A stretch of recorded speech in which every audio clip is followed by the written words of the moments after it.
Good morning and welcome to this webinar, everyone. We'll let people join. We see still some people coming in here. In the meantime, if you want to prepare your Menti, as usual, I have some questions for you that I'd like you to answer. There's a QR code at the top right of your screen. You can scan that, or you can go to menti.com in any browser and enter that number. And you will see the first questions, and we're going to be looking at these questions in a little while. So if you could just do that, that would be much appreciated. And we'll be back in just a little while to get started.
Good morning, everybody, and welcome to this webinar. It's great to have you here. We still have some people joining, so I'll just do some introduction before we get started.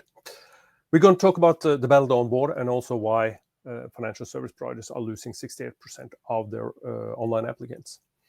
I do have some questions for you. If you would like to answer them, I would appreciate that. There's a QR code on top right of your screen. You can scan that with your cell phone, or you can go to menti.com in a browser and enter that number. And you will see the first question. So today we're going to talk about the Battle To Onboard. You will learn that a lot of people think financial onboarding is too complex, takes too long, etc. So we'll go into some details of our Battle To Onboard report. We're going to look a little bit about how we can help you this, and I'm also going to provide some advice how you can improve this onboarding process. This session is being recorded, so it's possible to look at it later. If you do have any questions, there will be a Q&A sessions at the end, so please use the question function to ask your questions. And with that, let's go and look at the Mentimeter question and see where people are from. Like I said, if you go to menti.com and enter the code at the top there, you can see the distribution on that. And with that, we'll jump to the next question because it's interesting to know what is your role, so I understand who is listening into this call. So like I said, go to menti.com and enter the code at the top, and we'll see for now 50-50 marketing IT. I'll give people just a little while to answer, see what we have. Okay, good, thank you. So of course, as different roles in the company, we will have different perspectives on the importance of the onboarding and the challenges we see around this. So we have some IT, some marketing, consultant, sales, some other.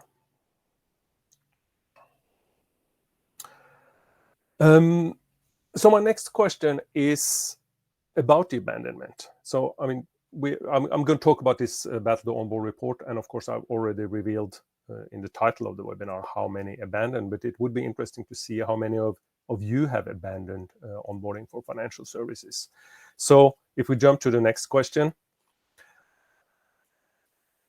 have you ever abandoned?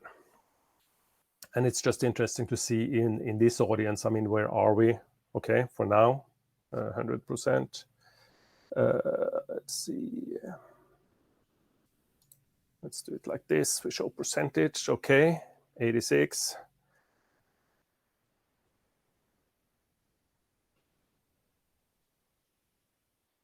So at least the tendency is pretty clear. I mean, even, I talk to, trained professionals. We still abandon, and abandonment rates are pretty high. And yeah, so we'll go into that. So 55%, well, at least we're better than the average from the report. Okay, I think we'll leave it at that. So thanks for answering questions. I'm coming back to some more questions at the end of the presentation. But let's jump back to look at this. And the agenda today is I'm going to talk about the Battle To Onboard, show some of the results. I'm going to touch a little bit on how we can help, what we are providing to help you. And I'm going to give you some summary at the end with some advice on how you can improve it. So that's what you will learn, how you can improve the process, and also what the challenges are. First, about the Battle To Onboard. We've been doing this now since 2016. We started in UK only. We did a survey. We asked people about their experiences with digital onboarding, but also other related things around that. So not only onboarding, but things related to identity and online services. We've been doing this then for several years, and as you can see, we have expanded the scope, expanded the number of people, and we've gotten some interesting results over the time for this. And of course, all these reports are available if you are interested. And as the title of the webinar revealed, 68% have abandoned onboarding for financial services. That means 7 out of 10 people you manage to attract to your website, you spend all this marketing money, you manage to attract them, you make them so interested they're starting the sign-up process, and then they abandon, which is big loss. And it's getting worse. That's the sad part. These are the numbers of the year. The tendency is increasing, that people are abandoning more and more. Then it's interesting to look at the different countries. You would think countries like the Nordics, for example, would score better because we have these advanced electronic IDs. We're using them a lot. You would think we would be better. But if we look at the graph, it looks something like this, with actually Finland on the top. So if you just want to highlight the Nordic countries, they are here. So the Nordics countries are not doing better than the rest, which is quite interesting and leads to some discussions around this. And one of the discussions we've had on that is, what's the definition of onboarding? When is onboarding done? When is it completed? And I think what we're seeing, and there's been some public discussion on that as well, there are two definitions, at least. One would be, well, the onboarding is finished when the customer is registered in the system, which means after you've done sort of the initial validation check, etc., and the customer is registered. But I would also claim that a lot of customers will think, well, no, it's not done until I've transferred my assets. I've transferred my mortgage, etc., to the new. And that's one of the challenges we see. And that was the public discussion in Norway, that getting the account is quite easy. You sign in with bank ID and you have the account. But transferring your assets, that could take a much longer time. It could involve some manual processes, etc. So that's also interesting, the perception of onboarding. And that's also an interesting point, the perception of the system in the minds of the designer, the experts, versus the view of the system in the mind of the user. And this is something we really need to consider. What does the user see around this? And this is where we do have a lot of interesting results in this report. So why do people abandon? And these were the reasons. People could answer multiple of these. Confusing language. I mean, we've all been there. We try to understand what it says. It's difficult to understand, and we get these huge terms and conditions which nobody reads, really. Some companies are getting better now because you make a sort of human readable summary at the start. You need to have the legalese in there, obviously, but then you can have a human readable summary at the top that explains in human terms. So I think that's actually a very good idea. But people, they don't understand.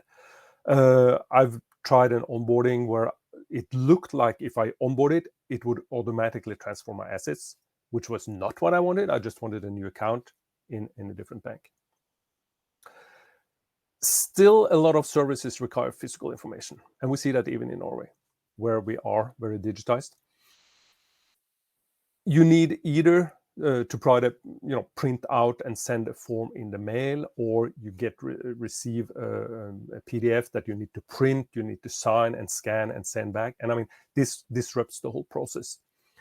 This is taking your old manual processes and think just by sending them, document electronically.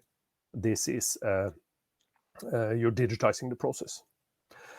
So this turns people. It disrupts the process, and it turns people off as soon as you have to do that. They don't expect that. They want everything to be digital. It takes too long, and that's also a challenge. And that's about expectations. How long do you expect this to take? And I'll touch on that in a bit. Too much PII, too much personal identifiable information. This is also a challenge because financial service providers, banks, insurance companies, and more businesses now require to gather all this because of the anti-money laundering directive. But people are becoming more and more aware of GDPR and the risk of sharing information. So I think here we have an issue with explaining that, well, you have to, we have to collect this information. You have to provide this information. And then it changed my mind is also high on the list. And could be several reasons for that. One could be, well, I signed up for a mortgage in different banks, and in many cases, I don't get the end net payments until the end of the process. So then, of course, I sign up with several, and then I abandon some of them and just keep one. So I changed my mind on some. But yeah, it's interesting to see the different reasons. If you look at the time it took, 30% said it took longer than expected. And it's also highlighted in the map which countries are less tolerant to the time. And this is about expectation management. You need to set the expectation. How long will this process take? Then it's also interesting to look at different age demographics. What do people in different ages? And I found actually this slide quite interesting.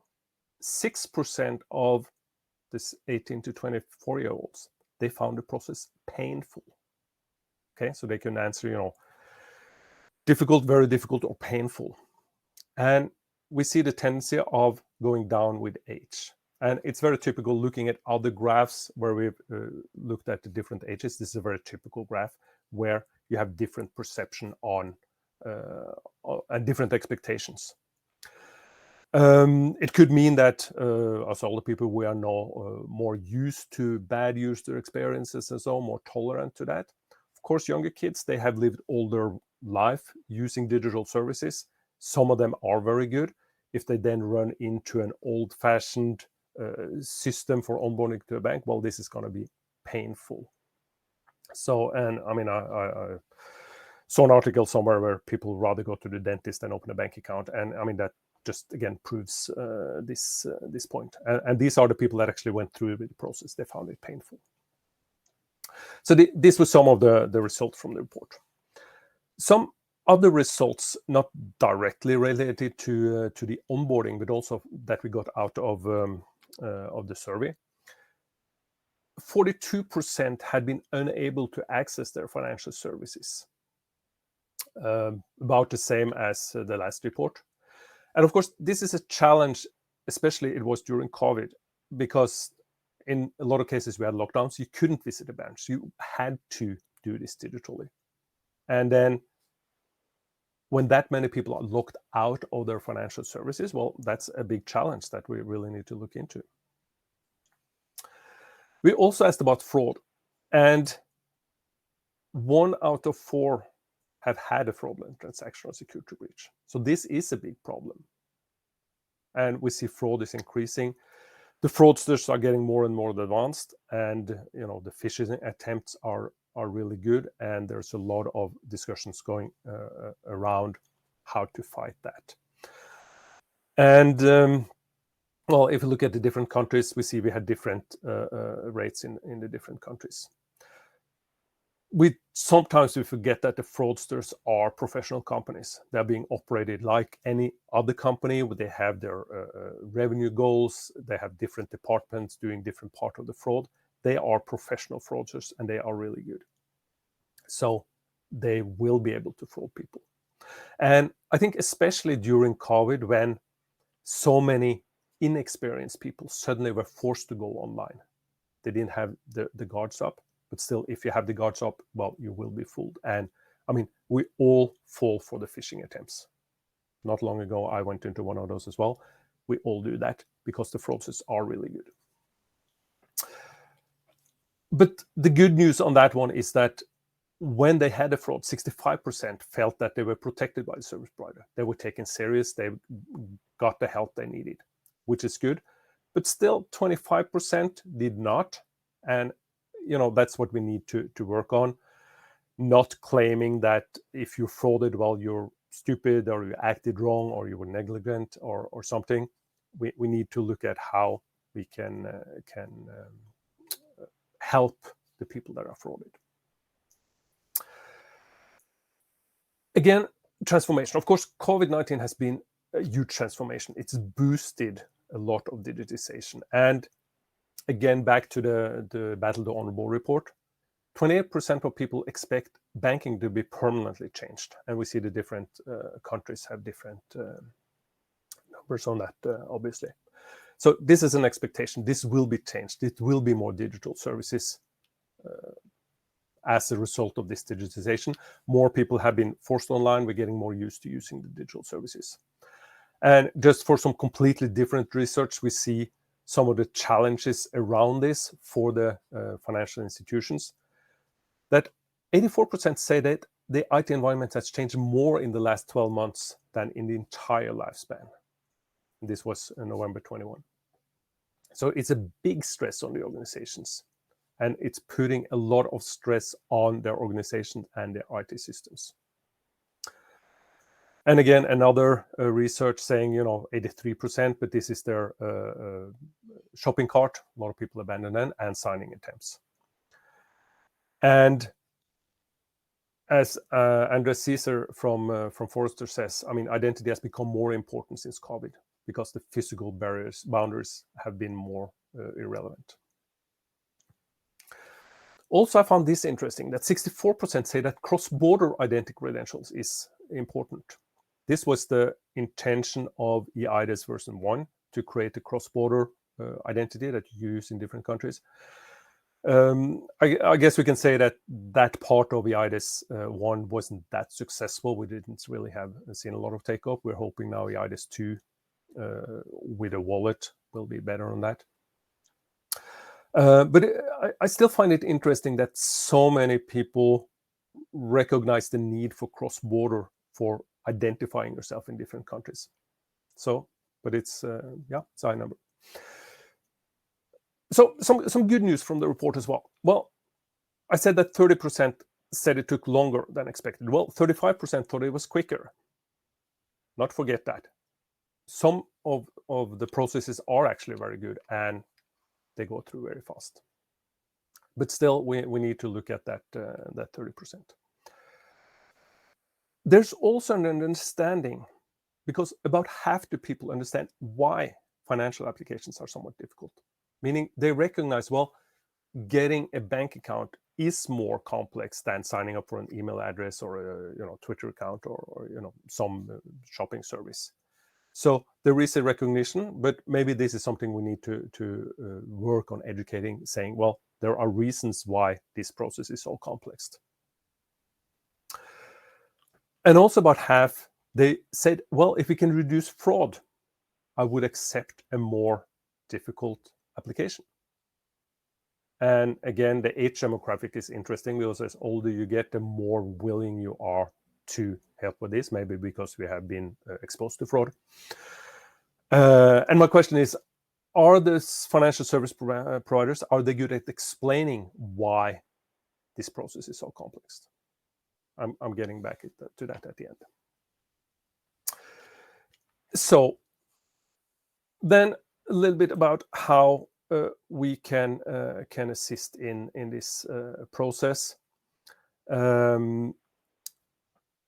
It would just be interesting if you go back to the Menti for a second and look at the next. So if you could bring up the Menti, it would be interesting to see how does your company onboard new customers.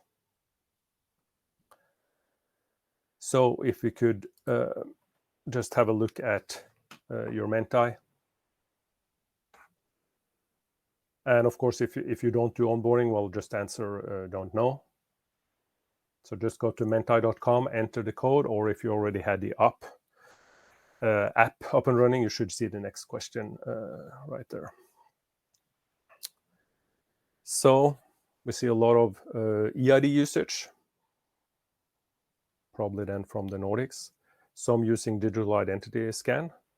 I'm happy to see that we still don't have any physical presence and physical documents in the post, which is good, because that's what we want to do.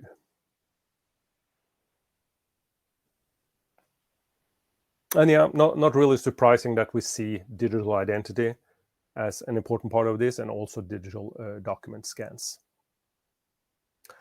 Okay, so thank you for that. Let's go to the next Menti question. Why is it challenging? Do you have any comments to that?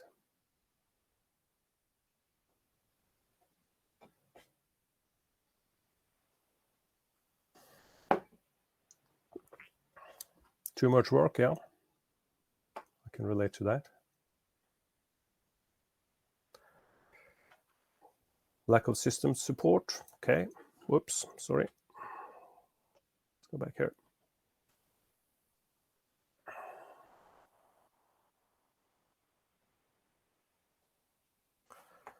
Lack of resources.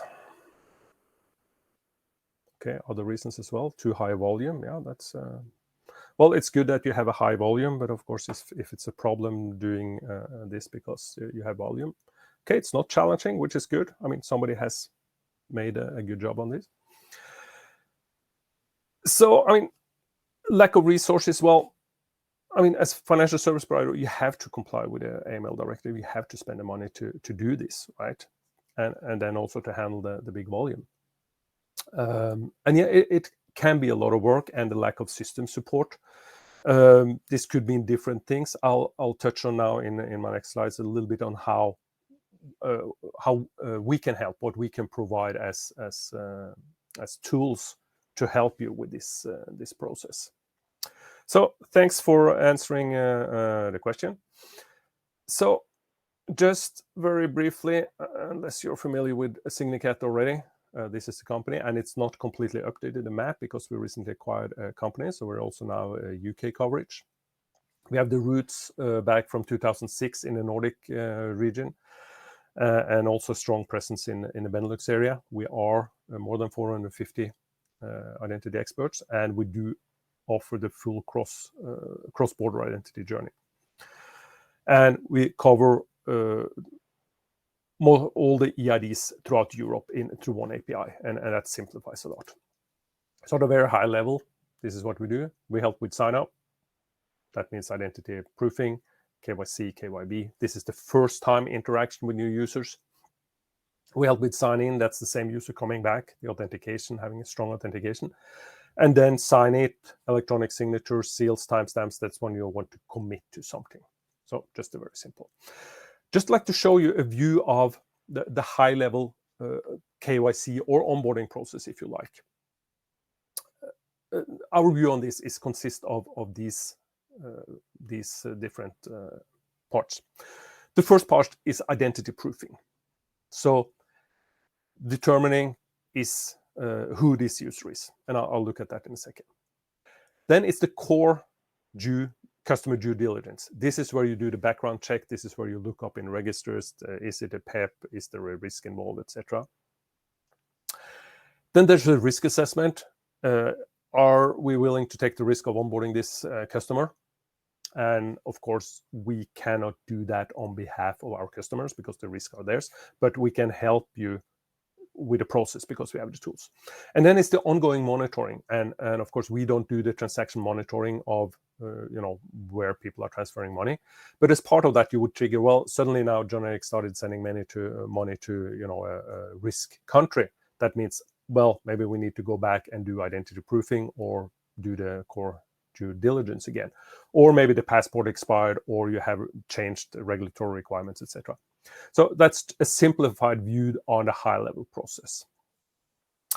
A lot of you mentioned onboarding with EID.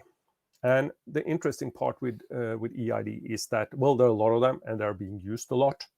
In the Nordics, we use them 4 to 10 times per week for all kind of different purposes.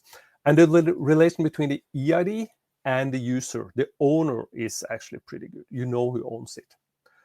But there has been a lot of fraud cases where somebody else have been using it. This is for multiple reasons. For example, lack of authorization models means if I'm going to manage some old relatives' accounts, well, there is no good authorization model, so I will get their credentials. Which means if I'm using their EID, it's going to look like they are using it. There's nothing showing that I'm doing it. So just to be aware of that, video present is questionable. And there is a new financial directive in Norway that puts more liability on a bank. If they only use the EID, they must consider that it could be somebody else using it, as some of the fraud is done by close relations. So what is identity proofing? Two things. You need evidence that the real world identity exists. Is this a real person or is this some synthetic identity? And you need confidence that the user is present right now. So as mentioned, an EID is pretty good at the first, the user exists, but it does not necessarily give confidence that it's the correct user using it. So this is the picture I often show on that. So on the left, you scan some sort of identity document, do a visual scan, then maybe read the NFC chip, etc. This is the proof that the user exists. You do forensics on the document, and you can then know the user exists. That one that has a picture in it. Then you do a live photo of the user with some liveness detection, so it's proves that you're not just holding up a photograph. But this is a real human sitting there, and you compare the photos, and if they match, well, you have proved both points. The identity document is real, and it's a real person, and that user is present. And I saw, of course, at the Mentimeter that some of you are doing this, and that's a very typical way of doing it. To improve our solutions, we recently acquired a company called Sonic in UK, which is working with anti-fraud, with identity technology. And this is the company Sonic. So we now extended our presence also to UK and also extended our platform for doing more parts of this digital onboarding. So if you look at this picture, again, very high level view of this. We already have connection to a number of EIDs. Identity verifications. So we can onboard, we're using different companies for doing that. Because different requirements for our customers, there are different regulations. So we have different companies for doing what I just explained, the document scan, the live faceness, which are done in different ways, the NFC scanning. It could be a video interview, etc. So we have a number of companies in that area. On this one, we have, as I mentioned, the largest collection of EIDs, so we can connect to more than 30 different EIDs through one API. So if you're operating in multiple countries and need the EIDs, we provide one API.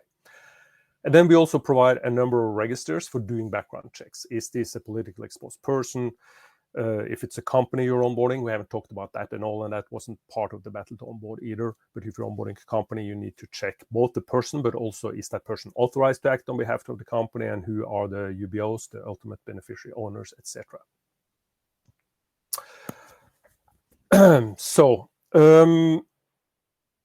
Then with Sonic, we're adding some more functionality on that. They are specialized in the fraud detection. It's more around validation. decision flow and creating case files. And they also have a large number of repositories. Or I say that we have now. This is all integrated into our system. So this now strengthens our offering on this onboarding.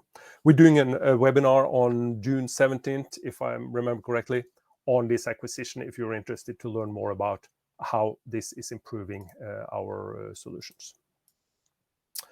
So that was the part I was going to spend on us. I mean, if you're interested, reach out to me or somebody else from Signicat, and we can do a demo. We can show you what we can do. I've been doing some workshops on this. I've included a lot of people. I've been on some financial conferences, and we had discussions around this and try to come up with some, how can we do onboarding better? Because that's what we want to do. We want to reduce the 68% to something better. So this is a list of some recommendations.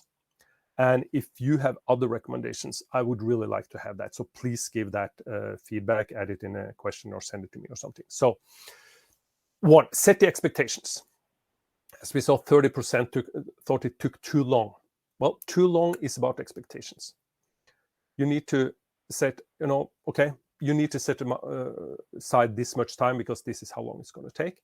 And by the way, you're going to need these and these documents or this and this information. So you're preparing the user upfront to what to expect. You're setting the expectations. I touched on this. Explain why you need all this personal information and write it in a human language, not lawyerese or engineerese. I didn't have the word for that. You know what I mean? It's often a lot of technobabble. It's a lot of legal babble. Write it in human language. And I mean, it's a lot of people don't really understand what's the anti-money laundering directive. What's it all about? They think it's, something that banks need to worry about. And yes, of course, it is something that banks need to worry about. But at the end, it's a societal thing to prevent financing of terrorism, slavery, and trafficking. That's what it boils down to. And to find the bad apples, we need to check everybody. And I know when I explain that to people that are not aware, they get, wow, okay, that makes a lot of sense. And I think we need to be better at explaining this is the reason we're collecting all the information. And I do understand, hey, you don't want to have the word terrorism in big letters on your page of your onboarding, but at least try to explain, this is a part, as a society, we do this together to prevent this financing.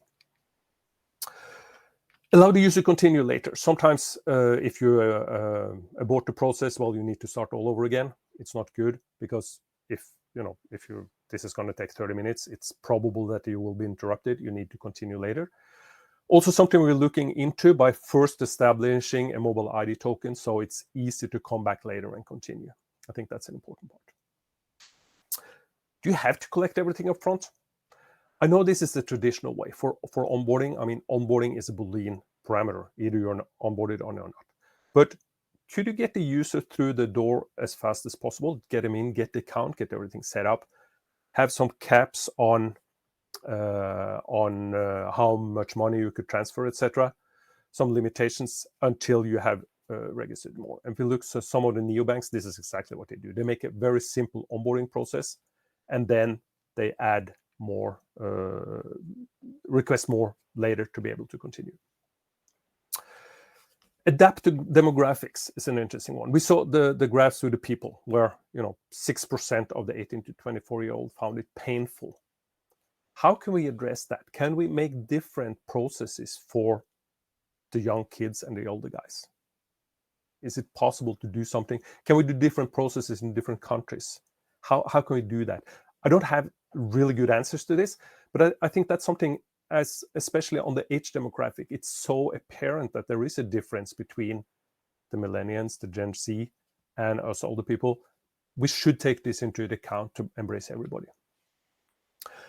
And obviously kill the manual processes, I mean, both for you and for the users. And I was happy to see in the Mentimeter, nobody was using the manual processes, which is good.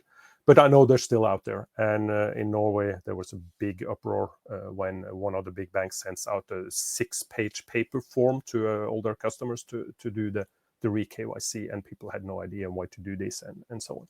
But kill these manual processes. So this was some advice. We want to reduce this 68%, which is getting worse. We need to turn that. People are getting more demanding. We have a challenge keeping up with that. And by doing some of this, by improving the processes, I think we can turn that tide. So that was the end of the presentation.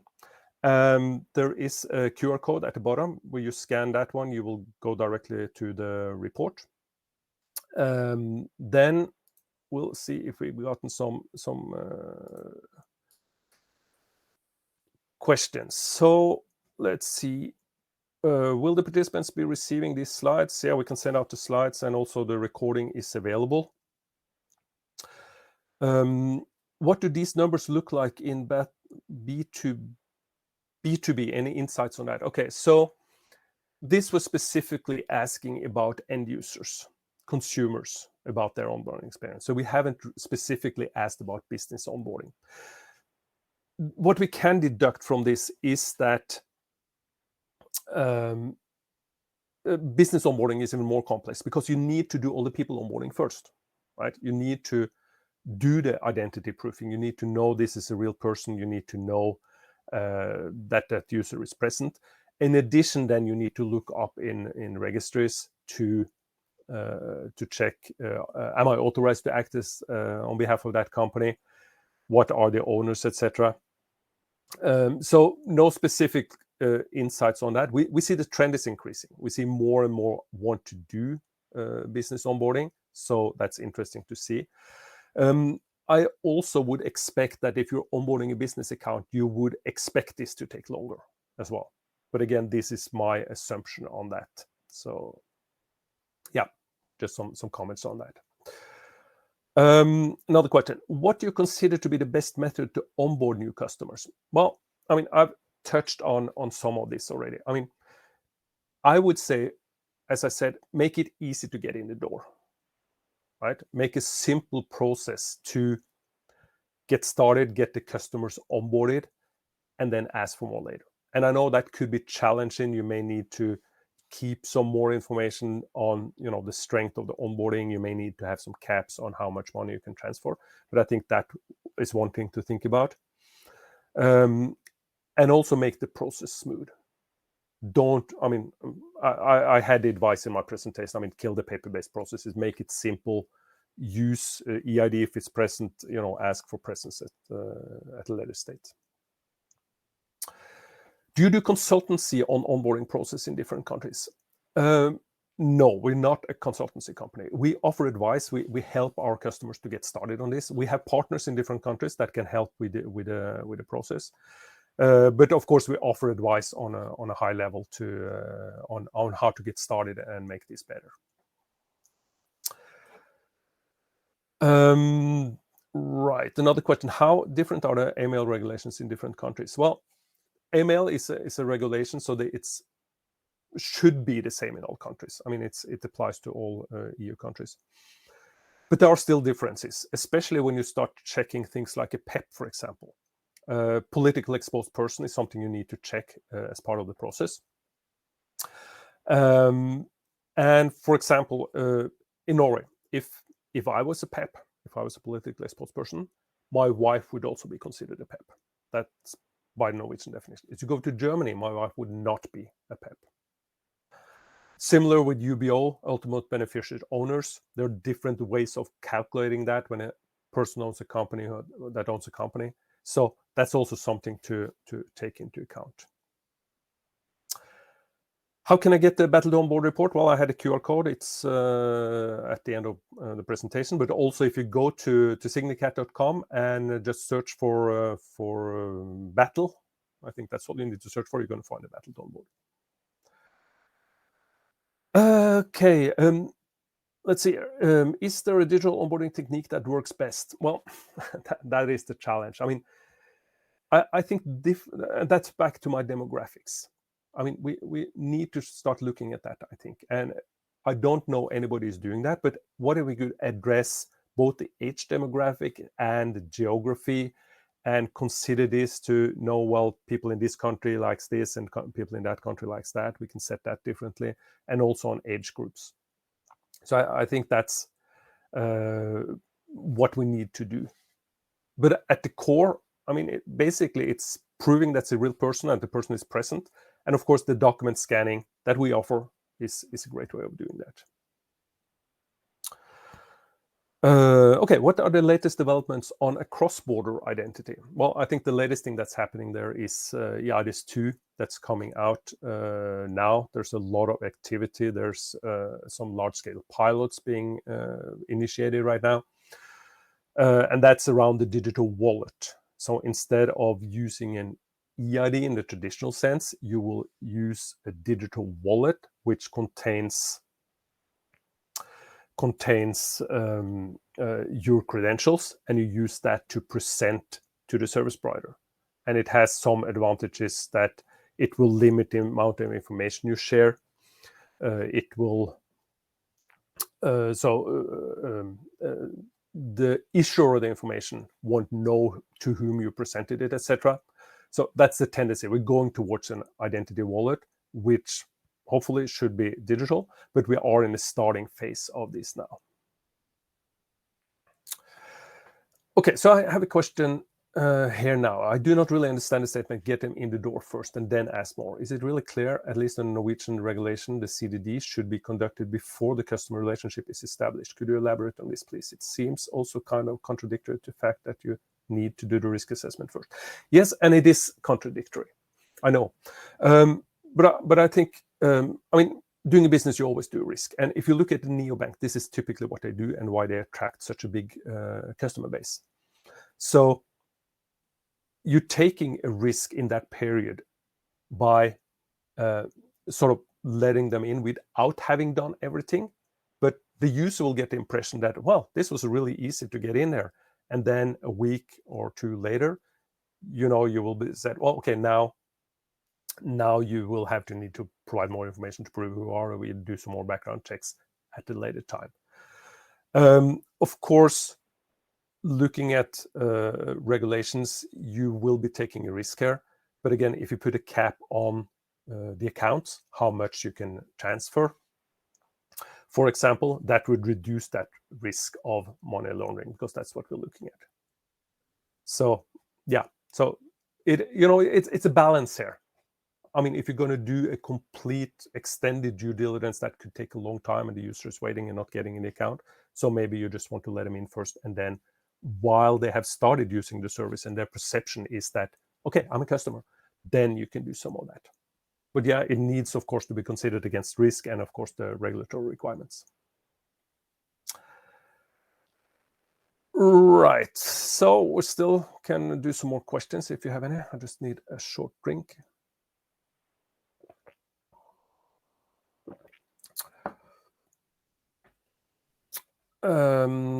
Okay, here's another question. With liveness detection, what's the risk that a deepfake video is assessed as real?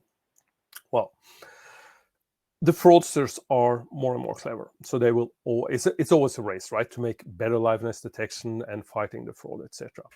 We are working with organizations that have these as their profession to do these liveness detections. We trust them to be on top of this.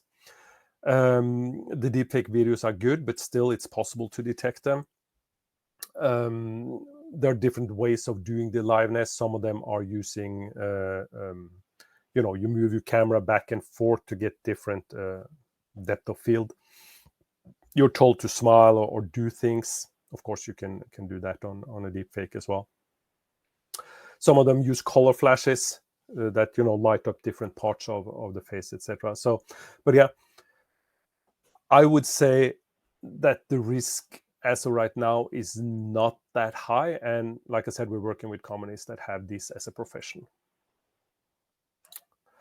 Yeah. Okay, so then another question, maybe not a different process for different age group, but more choice. Yeah, and that's what I touched on. I mean, looking at the different demographics, how can we make the best processes for the different demographics? Yeah, a lot of really good questions. Thanks for putting them on here.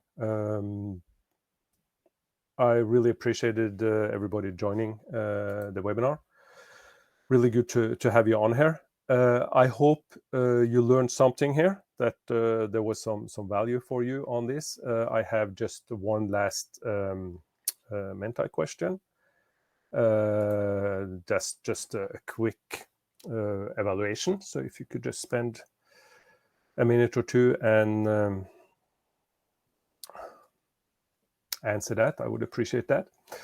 Like I said, this webinar is available for reviewing if you're interested. We'll send a follow-up email. If you are interested in learning more, reach out to myself or to some of my colleagues, and I mean we can have a discussion around that, and hopefully we can help you improve this. People learned something. Very good, thank you. And it was even valuable, even better. Thank you. And we see, well, there is a need for onboarding the onboarding processes. So let's have a talk around that and see how we can help you with that. So I think with that, I'll just mention we did a webinar on May 19th together with Deloitte, where we're talking about not only customer due diligence, but the ongoing due diligence. That might be worth having a look at, May 19th. We're doing a webinar on our Sonic acquisition on June 17th, which also may be of interest to have a look at. So that's coming up. Yeah, then I don't see any more questions coming in. So then I will just say thank you to everybody for joining. And like I said, please reach out if you want more information.